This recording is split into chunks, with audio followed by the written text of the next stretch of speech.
வணக்கம் உறவுகளே. இன்றைக்கி லஞ்சுக்கு பிரேக்ஃபாஸ்ட்டுக்கு சிக்கன் வச்சு செய்ய போகிறேங்க. மார்னிங் சிக்கன் குருமா இட்லிங்க. அதுக்கு குக்கரில் எண்ணெய் ஊற்றி பட்டை லவங்கம் பெருஞ்சீரகம் சீரகம் வெங்காயம் தக்காளி தாளிக்கிறேன். அப்புறமா அது கிரேவி ரெடி பண்ணுறதுக்கு தேங்காய் வெங்காயம் தக்காளி ஏலக்காய் பச்சை மிளகா உடச்சக்கல்ல போட்டு பேஸ்ட்டாக அரைக்க போகிறேன். இதை பாருங்கள், கொஞ்சம் கருவேப்பிலை சேர்த்துட்டு வெங்காயம் தக்காளி நல்லா வதங்கிருச்சு. இப்போ இஞ்சி பூண்டு பேஸ்ட்டு சேர்த்து நல்லா வதக்கிட்டு கழுவி வச்சுருக்க சிக்கனும் சேர்த்து நல்லா வதக்க போகிறேங்க. சிக்கன் சேர்த்துக்கிட்டு நல்லா வதக்கிட்டு இதுக்கு தேவையான அளவு உப்பு மஞ்சத்தூள் மிளகாத்தூள் கொஞ்சம் பெப்பர் தூள் சேர்த்துட்டு நல்லா வதக்கி கொஞ்சம் தண்ணி ஊற்றிட்டு பச்சை வாசனை போகிற வரைக்கும் கொதி விடலாங்க. அதுக்கப்புறமா நம்ம அந்த பேஸ்ட்டை அரைச்சி வச்சுருக்கோம் இல்லைங்களா, வெங்காயம் தக்காளி உடச்சக்கல்ல தேங்காய் பச்சை மிளகா அந்த பேஸ்ட்டு இப்போது இந்த ஸ்டேஜில் நம்ம ஊற்றி தேவையான அளவு தண்ணி சேர்த்து 2 விசில் விட்டுட்டால் நம்மளோட சிக்கன் குருமா ரெடி ஆகிடுங்க. அந்த பேஸ்ட்டு போட்டாச்சு, தேவையான அளவு தண்ணி ஊற்றியாச்சு. இப்போது குக்கர் மூடி 2 விசில் விட்டுடலாங்க. பாருங்கள், குக்கரை நம்ம ஓப்பன் பண்ணியாச்சு. நம்ம சிக்கன் குருமா எவ்வளோ நல்லா ரெடியாகி வந்திருக்கு பாருங்கள். சிக்கன் எல்லாமே நல்லா வெந்துருச்சு. இதை இன்னொரு பேனில் நம்ம மாற்றிக்கலாம், இன்னொரு பாத்திரத்தில். வாங்க, டிஃபன் ரெடி ஆயிடுச்சு. இட்லியும் சிக்கன் குருமாவும் மார்னிங் டிஃபனுக்குங்க. அப்புறம் பார்த்திங்கன்னா ரசம் வைக்க போகிறேங்க. அதுக்கு தக்காளி மிளகு சீரகம் பூண்டு காஞ்ச மிளகா அரைச்சி வச்சுருக்கேங்க. சாப்பாடு வெடிச்சாச்சு. இப்போ சிக்கன் குருமா தாளித்தோம் இல்லைங்களா, அதே குக்கரில் தான் நான் பெப்பர் சிக்கன் கிரேவி பண்ண போகிறேன். ரசம் கொதிச்சிருச்சுங்க.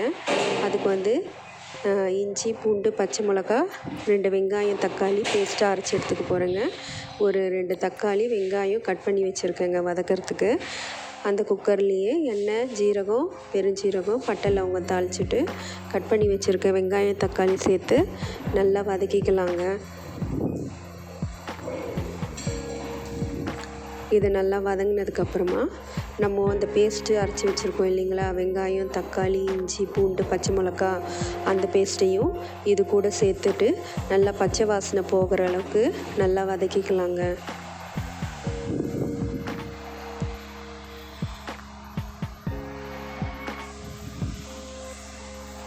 இந்த ஸ்டேஜில் நம்ம கழுவி வச்சுருக்க சிக்கனும் சேர்த்துக்கிட்டு நல்லா வதக்கி விட்டு அதுக்கு தேவையான அளவு மஞ்சத்தூள் மிளகாய்த்தூள் தனியாத்தூள் உப்பு சேர்த்து கொஞ்சமாக தண்ணி சேர்த்து 2 விசில் விட்டு எடுத்துக்கலாங்க.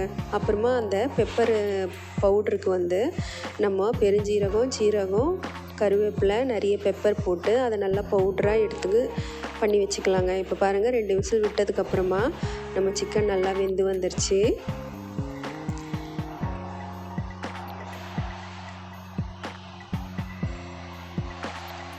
சிக்கன் நல்லா வெந்துருச்சு. இப்போது நம்ம அரைச்சி வச்சுருக்க அந்த பவுட்ரு இருக்குங்களா, பெப்பரு சோம்பு சீரகம் கருவேப்பிலை அந்த பவுட்ரையும் சேர்த்துட்டு நல்லா மிக்ஸ் பண்ணி விட்டுட்டு குக்கர் மூடி போட்டு ஒரு 5 நிமிஷம் சிறு தீயில வச்சா நம்மளோட பெப்பர் சிக்கன் கிரேவி ரெடி ஆகிடுங்க. இந்த பாருங்கள் எவ்வளோ நல்லா வந்திருக்கு.